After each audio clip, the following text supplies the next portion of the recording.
You're listening to the Study Legal English podcast, helping lawyers and law students become fluent in legal English. For more information, visit studylegalenglish.com. Hello and welcome to the Study Legal English podcast. I'm your host Louise, and today, ladies and gentlemen, I'm so pleased to be sharing an interview with you. It is an interview with Sarah Fox, construction lawyer and contract specialist. Before I tell you all about Sarah, I've got a few announcements to make. Firstly, I've split this podcast into two parts because really I didn't want to overwhelm you with the content. There's a lot to take in, my friends, so make sure you tune in next week to catch part 2. In today's part 1 of the interview, we talk about Sarah's concept of the 500-word contract. Yes, you heard me correctly. And also how to check whether your contract is indeed any good, whether you're writing well and how to find that out. And you're going to love the second part. In part 2, we talk about liquidated damages clauses and we bust some objections to Sarah's concept. You might be thinking, as if you can do that. Well, in part 2, we will be covering why you can. Both parts of this interview are loaded with references to resources, which I'm going to leave in the show notes. Head over to studylegalenglish.com/episode 96.1 and you'll find all of the links there. I really recommend you do it because these resources are going to change your life. I'm just kidding. They're not. But they're probably going to help you quite a lot. So head over there, my friends, after you've listened to this episode. Now, the next announcement is that for Lite members and Pro members, you will, of course, get the transcripts for the show. And for Pro members, you get a load of extra stuff as well. You get some vocabulary lists, the transcripts, and 2 bonus podcast episodes. One of the bonus podcast episodes is a summary of this interview, and the other one is all about the language used. And believe me, there is a lot of good language in this podcast interview. You're not going to want to miss it. So head over to studylegalenglish.com to get your content. My final announcement is this. Are you a part of my Facebook group? I think so. Maybe. Not sure, Louise. I hear you say. Well, I've just recently started it. It's gradually growing. And the great thing about it is that you can post stuff there. You can ask me questions. You can meet other lawyers who are also on a journey to learn legal English. It's a really great interactive learning community. Go to bit.ly/SLE Facebook, or of course, you know how Facebook works. Just search for Study Legal English in the groups and you're going to find it. I really look forward to welcoming you there, getting to know you. And I also want to give a shout out to the members who are already there, who've already joined. It's been so amazing hearing your stories. I've been really loving reading about, where you're from, what you do, and also helping you out and hearing your questions that you want to hear in the interviews. So thank you guys. So that's enough of that. So let's get on into the interview. Who is Sarah Fox? Sarah is a construction lawyer with over 20 years' experience. She's the author of a series of books on writing simple construction contracts, renowned for her concept of the 500-word contract. She also lectures at Salford University and provides training and services related to writing simpler contracts. I heard of Sarah quite a while ago through LinkedIn and I was so excited to have her on the show. Also, I really, really have to tell you, listeners, her website is an absolute treasure trove of resources. I'm not just saying that because she's on the show. I really mean it. You have to check it out. There's lots of free resources and articles on her site. I'll leave links in the show notes, and specifically throughout the interview, you're going to hear me referring to some really specific things on her website that are particularly useful. All of the links I will leave in the show notes. And so I also highly recommend checking out her Just 500 Words book series if you're looking to improve your contract writing, your letters of intent writing.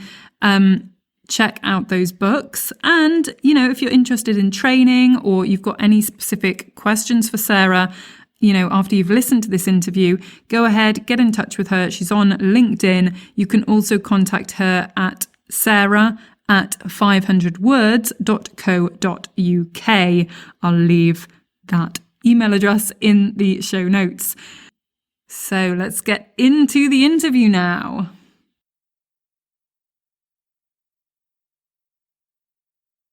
Hi, Sarah. How are you? I'm fine. Thank you very much, Louise, for having me. Thank you. I'm super happy to have you on the show. So, how are you? Everything okay? Yep, currently in the middle of a deluge, but yes, raring to go. I tend to take quite a lot of the summer off, but it's been a bit of an unusual year this year, so I haven't had quite as much time. Bit of an understatement. This year has been such a disaster. But yes, certainly with the weather, the autumn is definitely here now. Summer is over. So let's get straight into the questions. First of all, I've mentioned already your 500-word concept, this concept that you've written your books on and that you deliver your training on. I gather it's the idea that you can write complex legal documents in 500 words. Can you give us a bit of background about how you got to where you are today, how you came up with this concept, a bit about your background? Over to you. So there's probably a few threads of my background which have kind of come together in this 500-word concept. The first is that I'm an identical twin. And one of the things that identical twins are known for, and we were certainly part of it, was developing their own language, a simple language when they're really, really quite young. So still in your high chair, able to converse with your twin using sounds and simple language that other people cannot understand. So me and my twin sister, Emma Sutton, developed this language, and it confused my mum endlessly. When we were little, and we forgot it somewhere in our subconscious. It's probably there. And she once, when we were camping, woke up and found us talking in our sleep in our twin language when we were teenagers. So that's a very interesting thing. So I think simplicity and being able to communicate easily and simply with somebody is kind of hardwired into my DNA in some way. The second thing is I'm a maths graduate, so I actually got a maths degree, a pure maths degree, where we didn't use much language at all. Actually, we used a lot of symbols in order to express very complex concepts.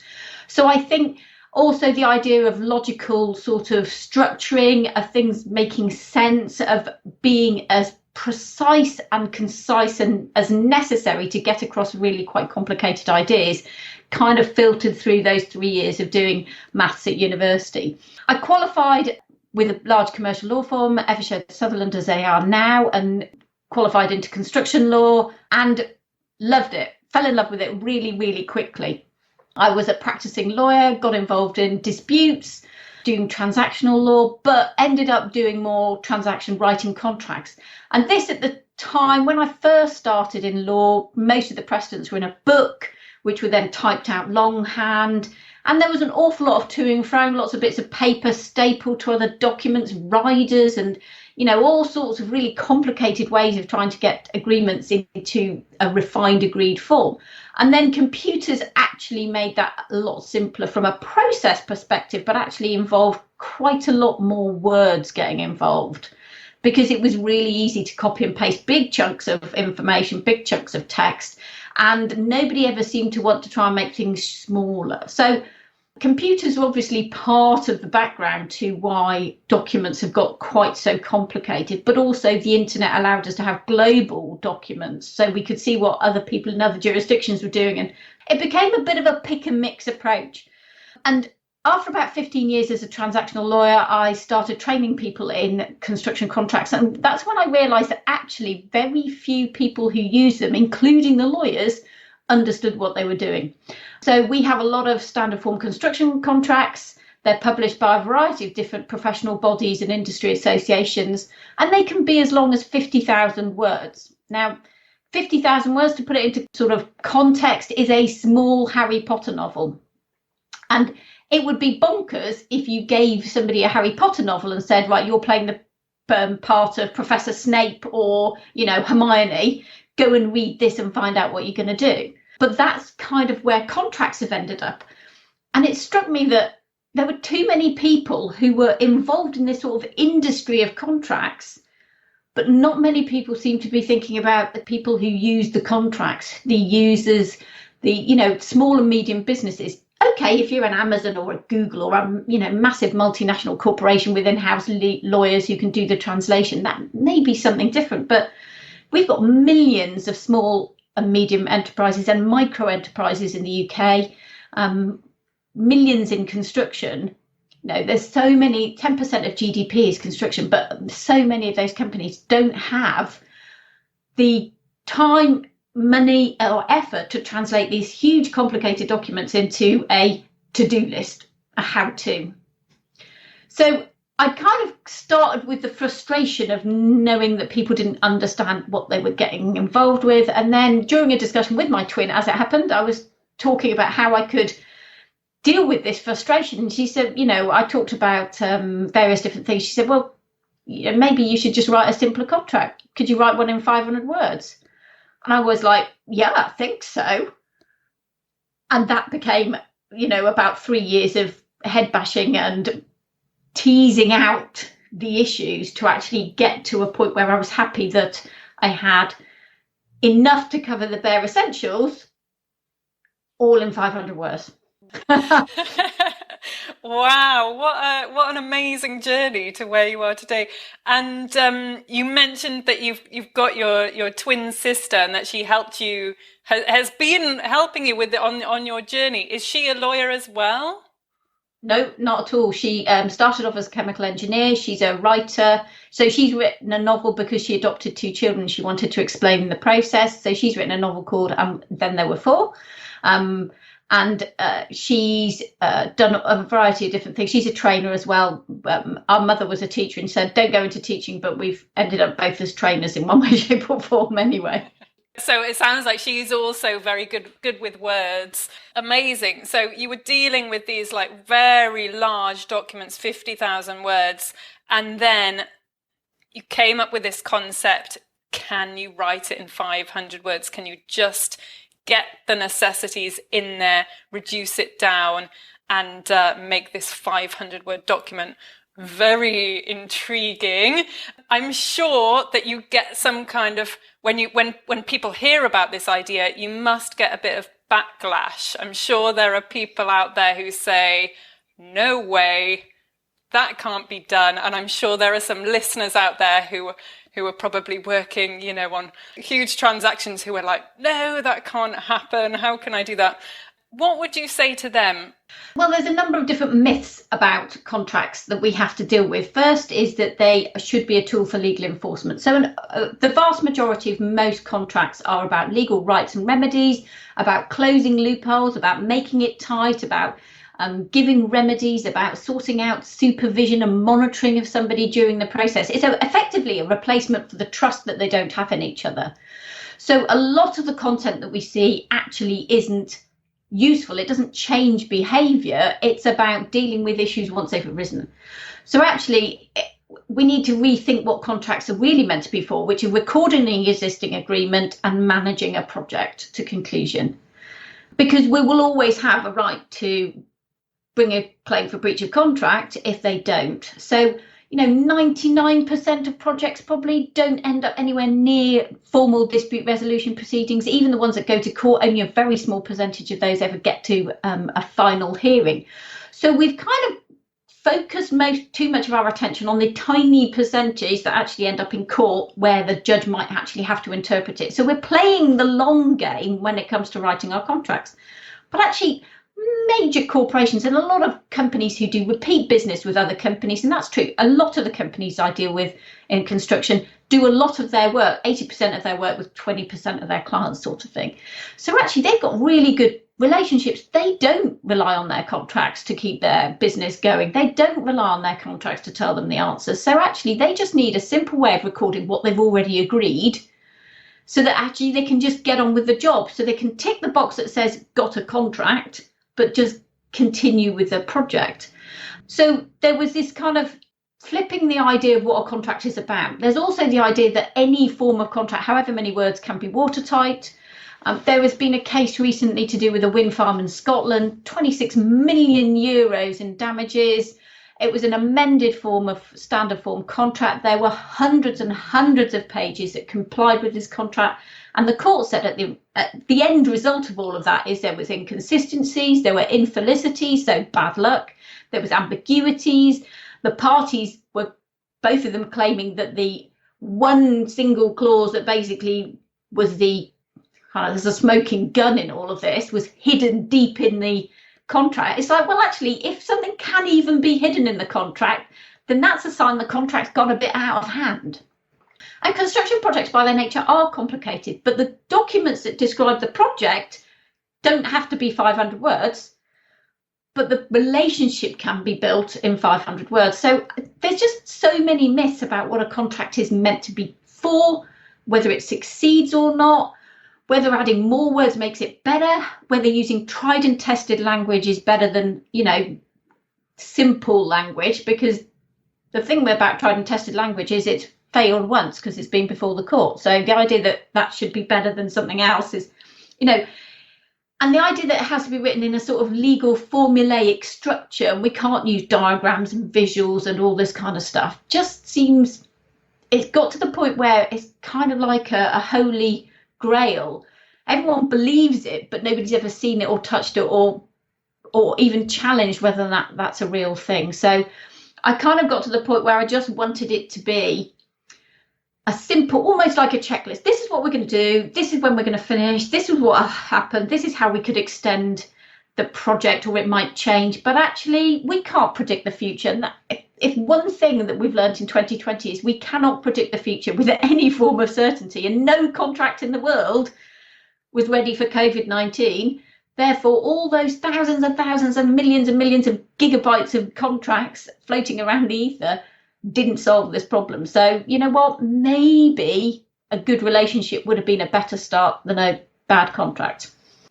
So you're kind of saying that there's this over-reliance. I know that a lot of lawyers tend to stress the importance too much of addressing the legal risks, and in doing so, they avoid or they detract from reaching the objectives of the business. And you talked a little bit about this, that these huge contracts are a replacement for the trust that doesn't exist between parties, and that perhaps working on the trust, beforehand, making sure there's trust, and then having a simpler contract which is more controllable, because you're not going to lose all of you're not going to lose track of what could potentially be inconsistencies, ambiguities, which could cause problems later on down the line. A smaller contract that, not just smaller, but better written, using potentially simpler language or plain language and better sentence constructs, really is a much more manageable and safer, even legally, in the long run, it sounds. So I mentioned also at the beginning about your website. You've got so many amazing resources on there. I'm just so impressed, because it's a real brilliant resource, not just for lawyers, but for anyone who's in legal training and is doing training on contract drafting and writing, and even aspects of the law, because you've got content up there about case law and things like that. It's just really super. And I was going through it the other day, and I saw that you've got a document on there. You've got a blog post about 5 steps to write your contract, where you go through these kind of 5 very simple steps, things that users should follow when they're writing their contracts. And then within that post, you link to another post, which is the 10 essentials to include in a contract. Let's talk about those top 10 essentials. What are they? So the most important thing you need from a legal perspective is the 2 things you cannot have, you cannot omit if you want to have a binding contract. So the 2 things you absolutely must have are who is doing this. So the parties, what we call parties, there's no cake involved, sadly, but the parties to the contract and what goods, works or services are going to be swapped. So those 2 things are the bare minimum. And that's the sort of thing that you can even, remember from your own transactions. When you bought a cup of coffee or bought a newspaper, it's what you're buying, how much, and who's doing it. So then once you've got that, English law is quite good because we have a case law basis, but we also have some implied terms. But if you want to avoid those implied terms, whether it's a business to business transaction or business consumer, you need to talk about price, you need to talk about time, and you need to talk about quality. So time, cost and quality, parties and works are the first 5, and they're really important.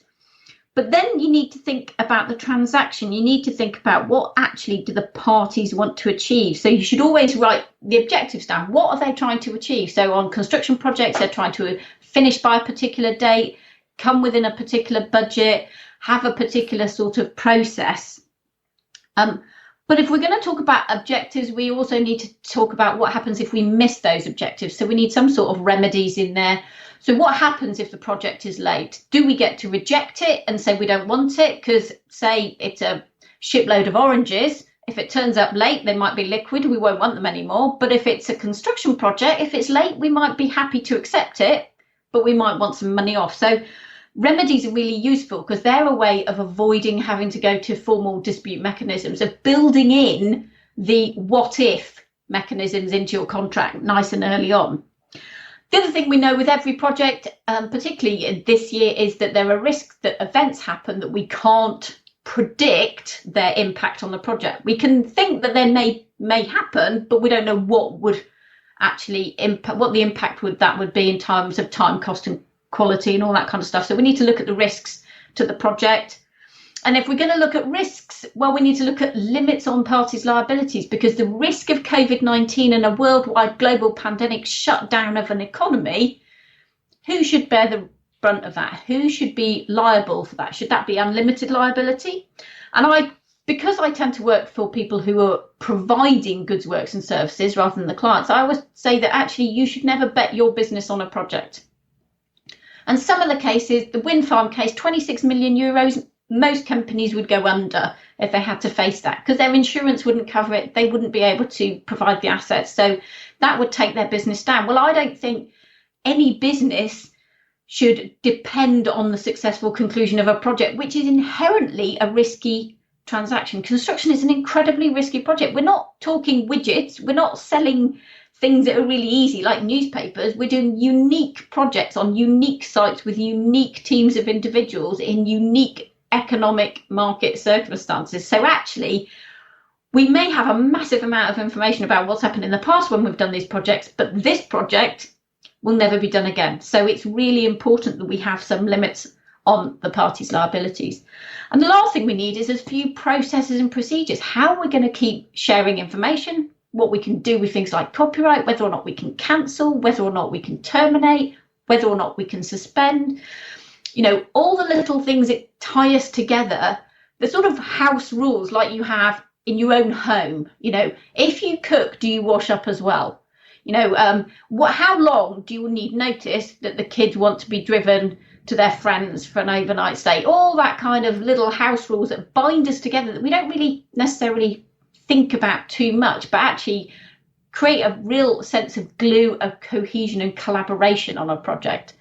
And they're much easier to kind of create a simple version at the beginning. And then if you've got a good relationship, you can play with it. If it doesn't quite work, you can tinker around the edges. But at least having a good framework sets you up for a more trusting relationship. Because what you're saying is, between all those things, we've got objectives on one side, we've got risks, we've got limits, we've got procedures. All of those are kind of a fairly balanced approach between the two parties. They're not all give, and they're not all take. And I think the balance is really important. And it was one of the things that I was really conscious of when I was building my 500-word contract. And in fact, I worked quite early on with an information designer, when we created a column-based contract where the contractor and the employer were on two different sides of the piece of paper, and we worked really hard to make sure that the length of their columns was roughly the same, because then we knew there was a real balance between their rights and obligations. Great. So you mentioned there at the end the balance. What do you do if you've got a very strong party against a weaker party, because that's kind of often the case? How do you deal with that? Well, generally the buyer thinks that they're in command because they've got the cash. But the reason they've come to a provider is because the provider can give them something that they can't create themselves. So actually, just because you've got cash doesn't give you the upper hand. Particularly if you have unique skills, unique talents, you're doing something that nobody else is doing, or there's the market is such that actually what you're providing they want. I think there's this sort of old-fashioned view that just because they're big corporate and you're a smaller company, or they've got the cash and you've got the works, that creates an imbalance. I don't think it does, because I think every person who's a provider of goods, works and services has a right to turn around and say, I'm walking away, I'm not interested. I don't do deals on that basis. And I think that's the most powerful thing any company can learn, is where their limits are, and to learn them not in a particular transaction, but to agree that as a matter of course they won't do business on this sort of type of terms or with this type of company, particularly the bully boys that are out there, because I think it's really bad for the sustainability of a business, but I think it's also bad for our mental and physical health to get dragged into transactions with people who just really want your pound of flesh, because there's only so many pounds of flesh all of us have got to give. I mean, some of us got more than others, but we do, that's not the way we should be doing business. We should be having a fair exchange and say, look, if you want something that we've got, we're happy to do it, but let's create balance, because if you want this and you want us to create success for you, we need to collaborate, we need to work together. And I would say you should work with people, not for people. Good point. And you mentioned that wind farm case, which sounded quite interesting. Can you explain a little bit more about it? Yeah, so it's a case called Hogard and E.ON, and it went to, I think it went to the Court of Appeal a couple of years ago. And what happened was that they built an offshore wind farm in Scotland, and unfortunately they were using a bit of fairly novel technology in terms of the base for these wind turbines. And the international standard, which is published by the Norwegians, it had an error in it. And they followed the international standard because they believed it was correct. The wind turbines slowly sinking into the sea, and they knew that obviously wind turbines submerged are nowhere near as efficient as wind turbines not submerged. So they knew they had to deal with this. And they found it out because they used exactly the same process, the same design on a wind farm in Holland, which had started to suffer these issues. So they inspected all these new wind turbines, realised that there was an issue, and brought a claim for the estimated remedial costs. And it was a really difficult decision because the contractor had used the international standard, the best possible designers, the world-leading plant, the manufacturers of these turbines. So this is a real global business, wind turbines, and there's lots of really good expertise. But there was an error in a document that neither of the parties had produced. But because the contract said that the wind turbines had to have a design life of 20 years, and they'd followed this international standard, that it was an inconsistent contract. And that's one of the, it's one of the fundamentals where we have more and more bits of paper, more and more practice and standards and specifications and testing and everything else. The more information we get building up, the likelihood is that somewhere in there there'll be a weak link. And it only requires one weak link for the contractor to find that they're on the hook for this project. So it's a salutary tale to anyone that more words and more documents don't necessarily get you to the success that you want as a client or a contractor. They can actually just undermine the whole process in a way which nobody was expecting. So the contractor was held responsible for the damages, and they couldn't pass that liability on to the person who designed it in any way, shape or form. So it's a worrying case, because there's a number of cases that have come off the back of it that have looked at fitness for purpose and the obligation of a contractor to make sure that a finished project does exactly have this sort of design life. But the technology we're using is a lot of it is so novel, it's so unusual. You know, clients are asking for more and more sophisticated projects that actually it becomes quite complicated. It is also obviously one of the golden threads that go through the Grenfell Tower inquiry is, you know, responsibility for materials, for checking testing, for, you know, safety and everything else. Who should be keeping an eye on all of this when things change so rapidly in the industry? Gosh, such a difficult thing to deal with, and maybe we'll come back to this a little bit later. So you've talked through those 10 essentials, and what I love about your website is that you link, like everything, you've got something that's like, it's all so easy to read, because you set out something like, you know, the 5 steps to this, the 10 essentials for that. And then within these documents, if readers want to go into, do more of a deep dive into the content, you've got links. And on your 10 essentials, you've got a link to another great resource, which is this checklist of like how to check whether, once you've written your contract, you've followed these steps, is your contract any good? And it's kind of like a review where you can self-assess whether your contract is actually doing all of these good things. But even within that document, you've got these links to explain each point, and the links go on to these articles, which you've got loads of detail, like you refer to case law, and they're on so many really, really helpful topics, like, you know, damages, how to limit your liability, things to watch out for in the contracts, myths around liquidated damages, and all these kind of things, which are so useful, because I know that, you know, a lot of people, when they're working as an international lawyer, or they're, you know, working on projects, or they're learning legal English, it's difficult to find comprehensive resources. And so I really recommend listeners check out this, and I'm going to leave all of the links in the show notes. Anyway, Sarah, let's talk about this checklist, whether your contract's any good. Talk us through that. This came out of the fact that it came out of a case called Trebor and ADT, which was it was again a construction case, went to the Court of Appeal, and it was to do with the sale of some fire suppression equipment to a popcorn factory. And they had a catastrophic fire. It wasn't tragic, nobody was injured, but it caused an awful lot of damage in the run up to Christmas, and the claim was for nearly £110 million. So it was a massive claim. The project itself had only been worth £9,000. So it hadn't really been done with a very complicated contract. It had been done with a fairly standard specification, purchase order, and there'd been a bit of a battle of the forms, which I'm sure your listeners are familiar with, the idea that paperwork just goes to and fro between the parties, and nobody really kind of sets their mind to what would be a good agreement for this project. And when it went to the Court of Appeal, it just became apparent that the judges were quite fuming, but in the sort of way that English judges do. They talk about a cavalier attitude of one of the parties to contracting and a haphazard approach of the other.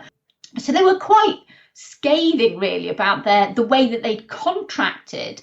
And what had happened is that after they'd had this claim, the company who supplied this equipment, who also sort of do home burglar alarm systems in the UK, and they're also part of a huge global corporation, they were really struggling to kind of review a contract, because they kind of originally looked at price as being, is it below a certain level? Well, we won't bother sending it to legal. And then it's like, well, actually, a £9,000 project ended up in a £110 million claim, therefore everything should go to legal. Well, they didn't have the legal capacity to do that. So I started looking at all the different threads in those decisions, and also looking at the things that I was doing and going back to that my 10 essentials and kind of working a way to link them together, because I thought there must be this is a global major corporation who are struggling with how to review a contract. And this was a theme that a lot of clients were coming through. And when I was doing training with people, they're going, well, we get contracts in, but we don't know what to look for. They're really long, they're really complicated, they're written in pouring language. We nodded off on page 34 and we, only a third of the way through, all this kind of stuff. And it was like, and even things that I deal with, like letters of intent in construction, which are really common, but can go on for 20 pages. People struggle to work out what should be in there. So they can see that it looks similar to something they've seen before, but they have no way of ranking whether that's any good. And I was kind of got frustrated that nobody seemed to have a tool that sort of said, is this contract any good? Just because I've been sent it by someone who's, clever, intelligent, everything else, doesn't mean they haven't just copied an awful load of rubbish. And we've seen this, during the Brexit debates, where we had a ferry company apparently copying the terms and conditions of a pizza company. Well, that was a fairly glaring error. But, had anyone had the ability just to be able to review some of these contracts to say, does this actually have the right sort of scope? Does it actually build the relationship between the parties? Does it talk about the aims and does it talk about the risks? And break those down into sort of just 10 simple ranking questions, then you'd be able to quite quickly look like you really knew your stuff. And somebody did say to me, they said that they'd used my STAR checklist and said it made me look like a genius. I didn't tell anyone I was using your checklist, but I knew I had some really good counterpoints to go back to the other side and go, it doesn't cover this, it doesn't cover this, it doesn't cover this. So, I know people are using it and finding it useful. And, I like simple tools. Law can be extremely complicated. Trust me, I've spent 25 years getting to understand it to this level of sort of granularity, but also the breadth of my understanding. But, I think we all need simple tools sometimes that just go, yep, it works for me. I'm a big fan of checklists, I have to say. I write holiday packing checklists and all sorts of checklists all the time, so I find them useful. And I read the Checklist Manifesto a few years back now, about 7 years, by Atul Gawande. He's a surgeon. But basically he said that a checklist is a useful tool in its own right, but it's also useful because it gets you to chat, it gets you to converse, it gets you to think, it gets you to build your experience, and it gives you just a few moments to stop and plan better rather than just rushing straight into things. And I think particularly as we get more experienced in an industry or with contracts or with, procurement or whatever, it's too easy to just run headlong into it without just spending 5 minutes breathing and kind of limbering up. So if my checklist helps a few people just to limber up a bit better, then it's done its job. I'm a big fan of checklists myself and planning. I love ticking things off. And your checklist, you mentioned that, people are using it around the world. And that when they use it, they might use it to review a contract, and then they know the type of things that they can go to the other side and say, look, this particular clause, like, for example, the scope of the works, it's missing this, because they will have been able to see from your checklist, they've clicked the extra links, they can see exactly what's missing, and they then sound really like they know what they're talking about. I think this checklist, is helpful for lawyers, whatever area of law they're in, even though you're a specialist in construction law and, you do a lot of training for construction contracts. Really, these principles and these checklists are helpful for anyone with a contract. Am I correct? Yeah, because construction contracts are just a specialist form of ordinary contract. So, if you replace the word works with goods, services, or any widgets, it would be the similar principles apply. Just construction contracts by their nature get a lot of focus for me, but also from the courts, because there are so many projects done. We do £110 billion worth of construction work in the UK every single year. So, there's an awful lot of work done, an awful lot of projects. So we have an awful lot of sort of know-how and expertise, which means that we should be able to be doing better, but we seem not to be actually getting any better at this. we seem to be, in fact, somewhat going backwards by just having longer and longer contracts. Yes, I hope that things are changing. You know, there's people like you. There's quite a lot of people who are working in the field to promote kind of better contracts, like legal design. I've interviewed a few people and got a few interviews coming up with people in that kind of field of better contracts. So I've got hope for the future. Great. So let's leave it there. That's the end of part 1 of this interview. Don't forget to tune in next week, my dear listeners, for part 2, where we cover some really important content about liquidated damages. Very difficult, easily confusing area. Very important to get it right. So do tune in. I really hope you enjoyed the interview and that you learned something new. I'd love to hear your thoughts about this splitting the interview into 2 parts. Did you love it or did you hate it? Let me know. Send me an email to louise@studylegalenglish.com or catch me on social media. I hope to see you in my Facebook group. Thank you for listening and see you next time. Thanks for listening to the Study Legal English podcast. If you really want to get ahead, why not become a member and gain access to many learning resources? Visit studylegalenglish.com/pricing.